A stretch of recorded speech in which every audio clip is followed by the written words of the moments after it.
recreation, research, and relaxation are in the spotlight today as we venture steps from the State House in Montpelier to a place that has been called a treasure for all Vermonters. Good afternoon and thank you for joining us. I'm Jolie Whitney. North Branch Nature Center was established nearly 30 years ago. Since its founding in 1996, it has become an integral part of outdoor recreation and education in central Vermont.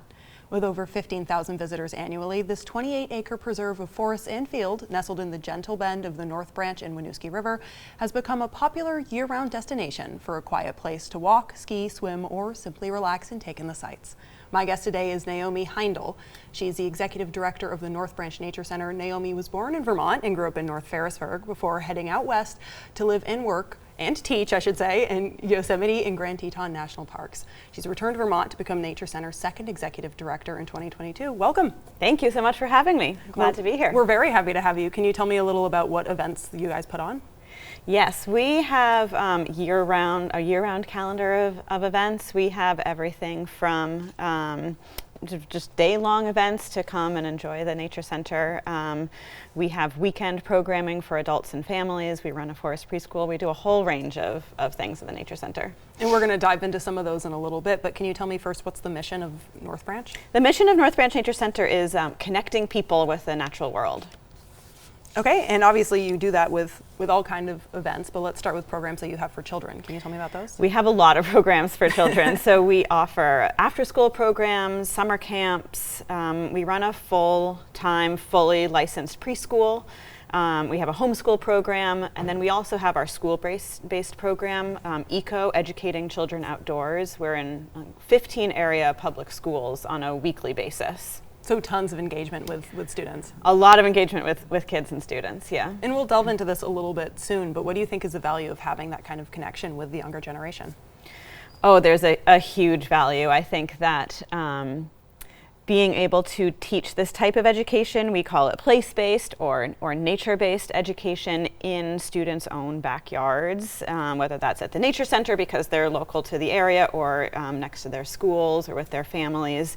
We're focusing on education that's grounded in the landscape and the communities where we live. So it makes teaching about the natural world really relevant, really sticky, we like to call it, really sticks with folks, and it instills this stewardship ethic. And it's really fun to be exploring the woods in your own backyard. Absolutely, and talking about that exploration, you guys don't have any animals held in captivity at the Northbrook Nature Center, but you do have plenty of animals that live there. Can you tell me about opportunities for people to come and engage with the wildlife? Yeah, sure. Certainly, if you were to come for a walk any time of year at the Nature Center, you would see birds. We have some wildlife cameras set up on site, so we know there's a lot else at the Nature Center. But we have two programs that happen throughout the year. They're sort of seasonal community science opportunities that really allow folks to engage with wild animals up close and personal. So one is actually happening right now, and that is our amphibian crossing program. So this is the time of year when amphibians, frogs, and newts and salamanders are migrating from their the places where they've spent the winter in the woods, actually deep in the soil. They migrate up out of the soil, and they head to vernal pools where they're going to lay their eggs. Over the course of that migration, they end up crossing our busy roadways all across Vermont. And so we have a program that sends volunteers out to these crossing areas and actually helps the amphibians cross the road on warm, rainy April nights, and also participates in research and community science. So we're collecting data on these amphibians to be able to inform conservation and planning, so that maybe there could be road closures or road passings, as there are recently in Moncton. So that's one, and then another really exciting one is in the fall. We banned northern saw-whet owls. They are actually also migrating through our territory in October. And so we have a owl banding license, and on evenings in October, often with the public right there, you can come to the Nature Center and see live northern saw-whet owls, which are incredibly small, very cute owls that are out in the woods, and you won't see them otherwise. So those are two really great opportunities to engage with wildlife. And that's obviously something kids aren't doing on their own, so you have a variety of more family-oriented or even for adults events as well? We do, yeah, for kids of all ages, I guess. We have probably just as many programs for families and adults as we do for kids. We have events, we have programs throughout the year, we have immersive weekend field courses to learn specific things about the nature of Vermont, from learning about old growth forests to learning about native pollinators to learning about the geology.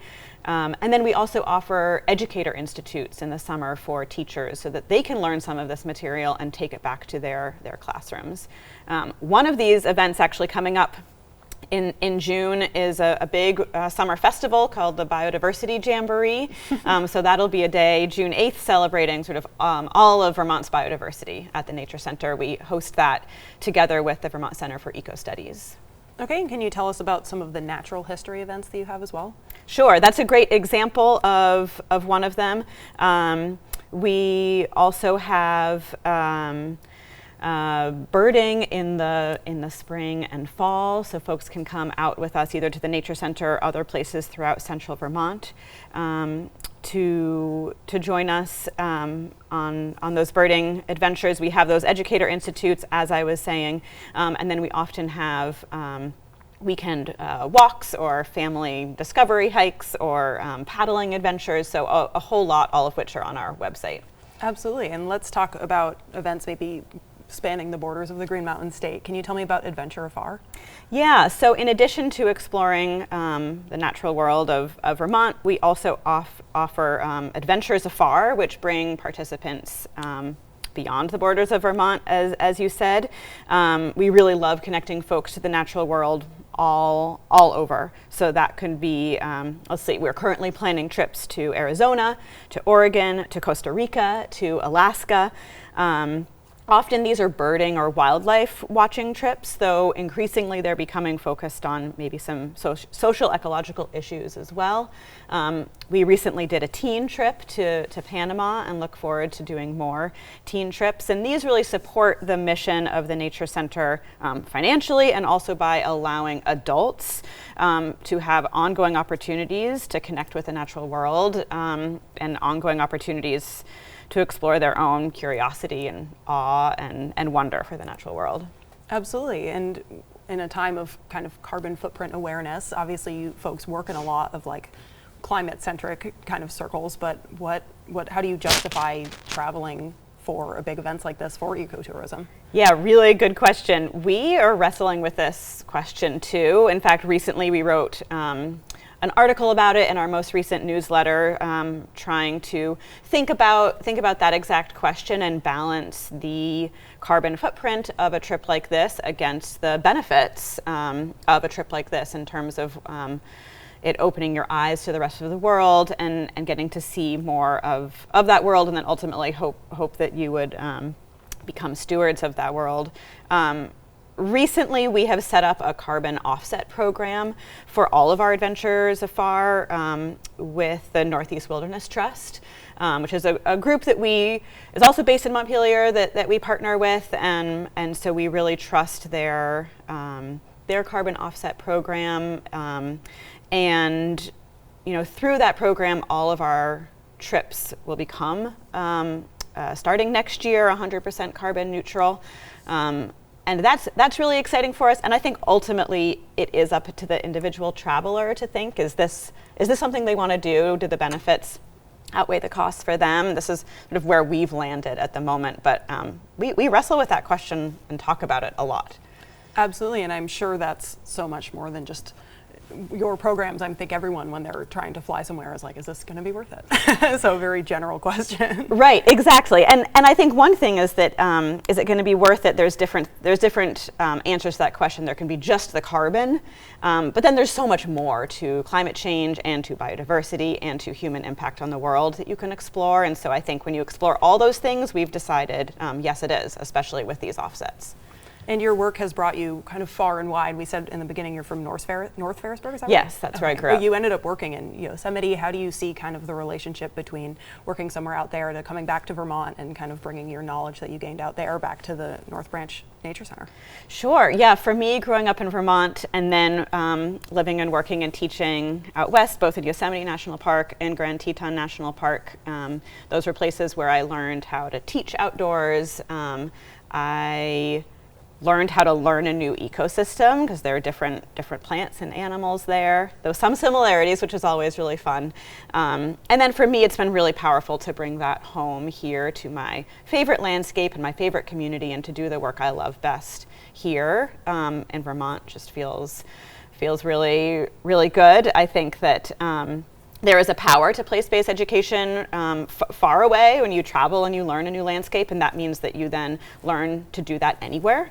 But there's also a power to bringing place-based education home and to applying those same skills and those same lessons to your own backyard and your own community, and ultimately bringing place-based education home feels really good.